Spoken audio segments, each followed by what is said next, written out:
Baik, kita akan melanjutkan terkait dengan materi bagaimana prosedur layanan hak-hak sipil kita, terutama kartu keluarga dan kartu tanda penduduk.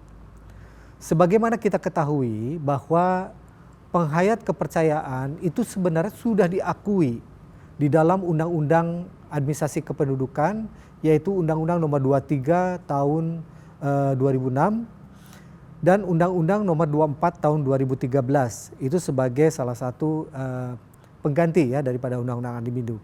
Kemudian yang selanjutnya kalau kita lihat di dalam pasal 61 dan 64 secara tegas bahwa menyatakan bagi penduduk kepercayaan terhadap Tuhan Yang Maha Esa itu dicantumkan yang namanya KTP itu adalah dengan KTP titik 2 kepercayaan terhadap Tuhan Yang Maha Esa.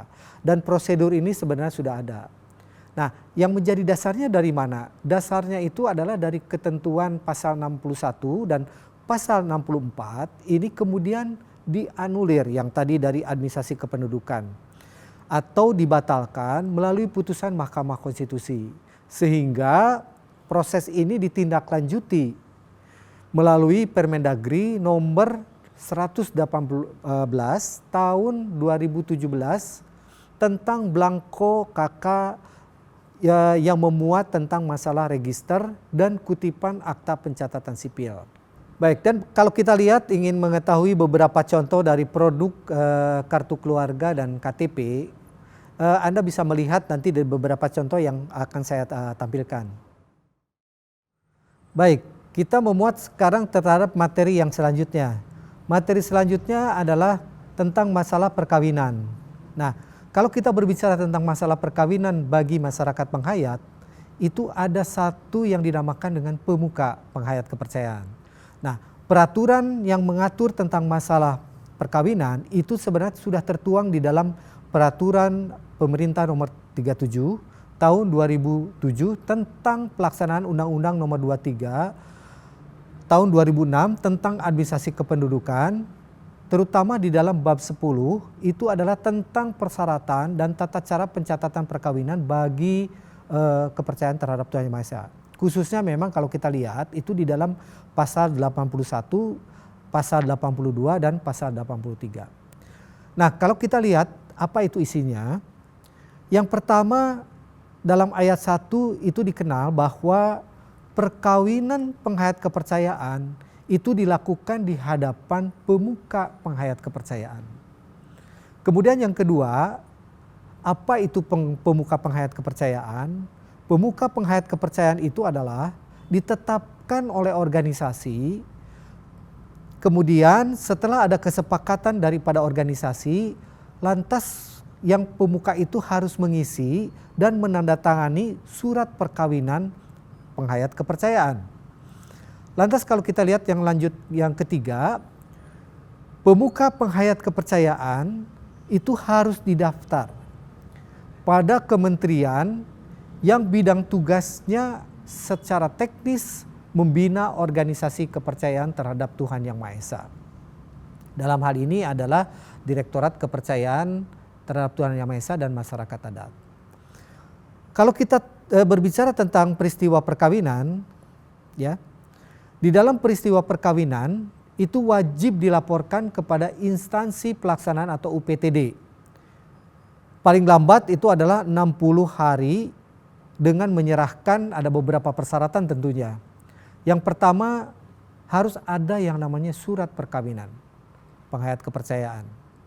Kemudian yang kedua itu harus ada fotokopi KTP, tentu saja KTP-nya adalah KTP yang sesuai dengan peraturan dan perundang-undangan mengenai kartu tanda penduduk kepercayaan.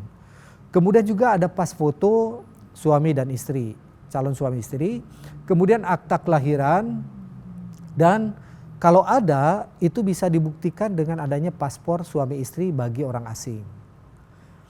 Nah, tentunya Anda bisa lihat rekan-rekan semua salah satu contoh daripada kutipan akta daripada perkawinan itu.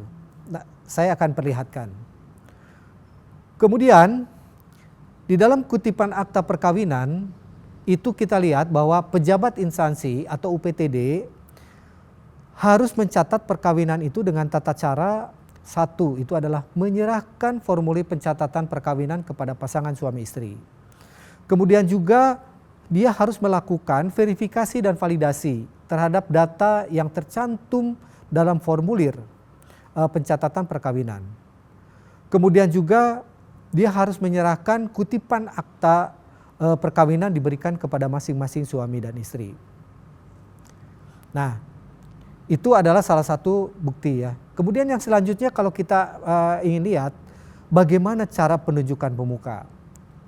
Tentunya untuk menunjukkan pemuka ya, memilih pemuka itu sendiri itu harus ada yang namanya putusan daripada ketua organisasi, di mana nanti ketua organisasi bermusyawarah, baik itu nanti ada sesepuh ya, karena di dalam organisasi kita ada sesepuh, kemudian juga ada pengurus organisasi, kemudian juga ada warga organisasi. Membahas di sana itu adalah tentang persyaratan menjadi pemuka. Tentunya untuk menjadi pemuka di organisasi atau di paguyuban itu tentunya ada persyaratan-persyaratan secara internal daripada organisasinya. Kemudian bagaimana nanti ada persyaratan pemuka, kemudian juga ada yang menentukan jumlah pemuka, itu akan disesuaikan dengan kebutuhan daripada jumlah warga kita. Kemudian juga menunjuk dan menetapkan pemuka itu sendiri. Nah, itu yang terkait dengan masalah bagaimana penunjukannya. Lantas kalau kita lihat terkait dengan yang namanya pendaftaran pemuka, lantas bagaimana pemuka itu didaftarkan? Pendaftaran pemuka itu yang pertama itu harus ada surat pengajuan dari pengurus organisasi yang bersangkutan. Kemudian juga harus ada fotokopi KTP, tentunya KTP-nya adalah KTP kepercayaan. Kemudian juga harus ada surat pengantar dari dinas kabupaten dan kota ya, yang setempat membidangi tentang kebudayaan. Dan tentu jangan lupa juga ada persyaratan mengenai pas foto berwarna ukuran 4x6 cm ya. Dan patut saya informasikan juga bahwa tugas pemuka itu masa waktunya itu adalah 5 tahun. Nah, itu nanti saya akan memperlihatkan beberapa contoh bagaimana kegiatan daripada tugas-tugas daripada pemuka. Nah, kemudian selanjutnya kita akan mengacu kepada bagaimana proses persyaratan dan tata cara pencatatan perkawinan penghayat kepercayaan. Tentunya di dalam yang namanya persyaratan harus ada calon mempelainya dan tentunya harus disiapkan yang namanya pemukanya. Di dalam calon mempelai itu harus dipersiapkan yang namanya tentu tadi ya, ada KTP ya, antara dua belah pihak, KTP-nya adalah kepercayaan sesuai dengan putusan Mahkamah Konstitusi. Kemudian juga kalau kita lihat juga harus datanglah ke aparatur setempat, terutama kepada RT dan RW ya, dengan membawa surat pernyataan dan buku pintar. Biasanya pemuka itu mempunyai buku pintar yang mencatat terkait peristiwa perkawinan itu sendiri. Kemudian juga menghubungi dan melapor kepada pemuka, karena nanti salah satu syaratnya para calon mempelai itu akan melakukan prosesnya di hadapan pemuka. Nah, apabila ada masalah, maka para pemuka atau yang namanya calon mempelai itu bisa melaporkan kepada Direktorat Kepercayaan terhadap Tuhan Yang Maha Esa dan Masyarakat Adat. Nah, ini yang tentunya harus kita ketahui. Kemudian juga fungsi pemuka tentunya harus bisa mengecek tentang KTP-nya, kemudian juga menyiapkan buku registrasi, cap organisasi, kemudian juga ada yang namanya surat perkawinan penghayat, dan itu juga harus dipersiapkan. Kemudian tugasnya mengisi, menandatangani surat perkawinan, kemudian tentunya harus ada rangkap 3 karena mau tidak mau kita harus mempunyai arsip ya, sebagai pemuka itu tentunya harus punya arsip. Di mana nanti arsip yang aslinya diberikan kepada instansi pelaksana, kemudian juga kepada mempelai, dan tentunya pemuka harus mempunyai arsip ya. Nah, ini tugasnya memang bukan menikahkan saja sebenarnya pemuka ya, tapi juga pemuka ada juga sebagai pemuka adat. Nah, ini yang perlu kita ketahui.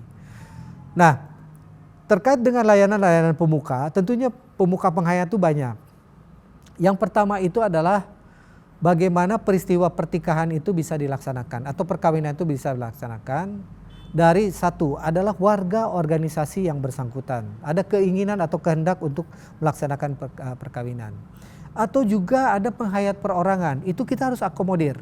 Tentu itu kita harus akomodir ya, terkait dengan penghayat perorangan. Atau yang ketiga adalah bagaimana penghayat dari organisasi yang lain. Jadi kalau ada organisasi yang lain belum ada pemukanya, itu wajib pemuka itu harus memberikan layanan layanan perkawinan itu. Nah itu yang patut diketahui tentunya oleh para pemuka. Nah di dalam tata cara perkawinan nanti tentunya di dalam perkawinan kepercayaan itu akan disesuaikan dengan adat istiadat atau tata cara yang dari masing-masing organisasi atau komunitas itu berada.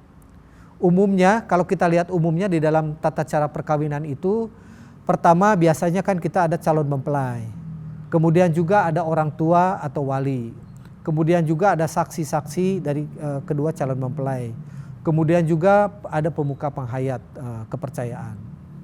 Nah, nanti dalam proses kegiatan pemuka saya akan memperlihatkan ada beberapa contoh ya. Ada beberapa contoh peristiwa-peristiwa pertikahan itu Anda nanti rekan-rekan atau saudara-saudara Anda bisa melihat sendiri. Ada beberapa informasi penting sebenarnya yang sekarang ini terkait dengan proses daripada pencatatan sipil ini ya, terutama terhitung di tanggal 1 Juli 2020 itu pencetakan dokumen kependudukan itu diganti dengan kertas HPS. Nah ini juga perlu diketahui. Nanti pengumumannya saya akan berikan dan materi-materi juga ini akan saya berikan gitu.